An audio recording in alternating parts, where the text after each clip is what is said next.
வணக்கம். வாங்க சமைக்கலாம். இன்றைக்கி நம்ம சுவையான பூசணிக்காய் கூட்டு எப்படி பண்ணுறதுன்னு பார்க்கலாம். அதுக்கு தேவையான பொருட்கள்லாம் எடுத்து வச்சுக்கலாம். பூசணிக்காய் இந்த மாதிரி தோல் செத்திட்டு மீடியம் சைஸில் கட் பண்ணிக்கோங்க. கூடவே 1 கப் கடலைப்பருப்பு, தாளிக்கிறதுக்கு கடுகு, உளுத்தம்பருப்பு, தேவையான அளவு எண்ணெய், உப்பு,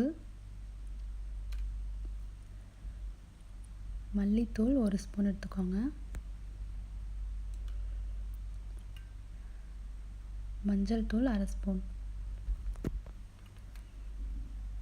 இப்போது தாளிக்கிறதுக்கு தேவையானது பார்க்கலாம். 2 பட்டை மிளகாய், 1 மீடியம் சைஸ் தக்காளி, கொஞ்சமாக கருவேப்பிலை, மல்லித்தழை, அது கூட சின்ன வெங்காயம் இந்த மாதிரி நைஸாக கட் பண்ணிக்கோங்க.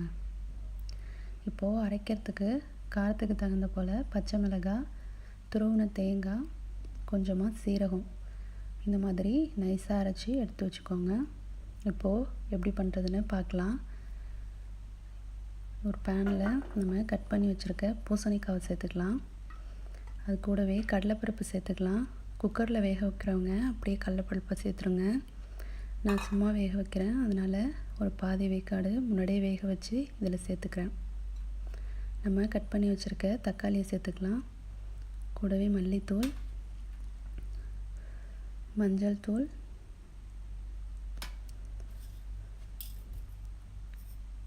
தேவையான அளவு உப்பு,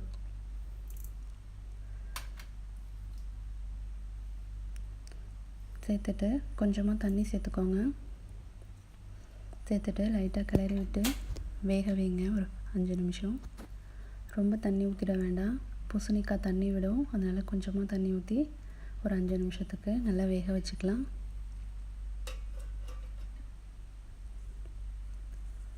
இப்போ பார்க்கலாம். பாருங்கள், நல்லா வெந்துட்டுருக்கு. பூசணிக்காய் நல்லா வெந்திருக்கு. இப்போது நம்ம அரைச்சி எடுத்து வச்சுருக்க விழுது சேர்த்துடலாம்.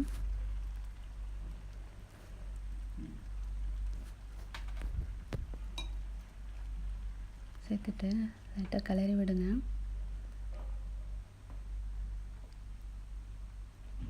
இதை ஒரு 2 நிமிஷத்துக்கு கொதிக்க விடலாம்.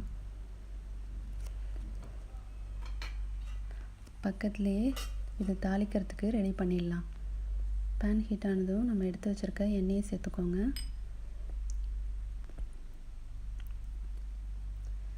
எண்ணெய் சூடானதும் கடுகு, உளுத்தம்பருப்பு சேர்த்துக்கோங்க.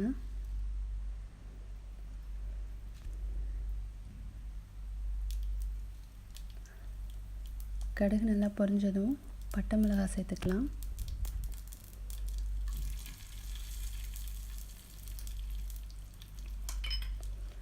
அது கூடவே நம்ம கட் பண்ணி எடுத்து வச்சுருக்க சின்ன வெங்காயத்தை சேர்த்துக்கலாம். சின்ன வெங்காயம் போட்டால் நல்லா வாசமாக இருக்கும். சேர்த்துட்டு நல்லா வதக்கிக்கோங்க.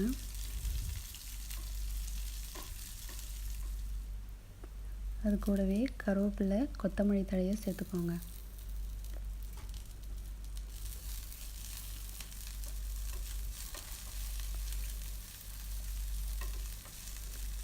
எண்ணெய் நல்லா வதங்கிடுச்சு. இப்போது நம்ம இதை கொதிச்சிட்ருக்க பூசணிக்காய் கூட்டில் சேர்த்துடலாம்.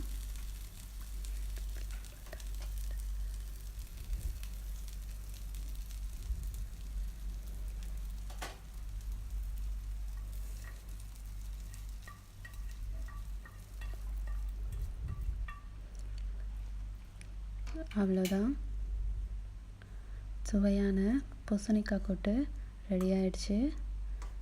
இதை உங்கள் வீட்டில் செஞ்சு பார்த்துட்டு எப்படி இருக்குன்னு எங்களுக்கு கமெண்ட் பண்ணுங்கள்.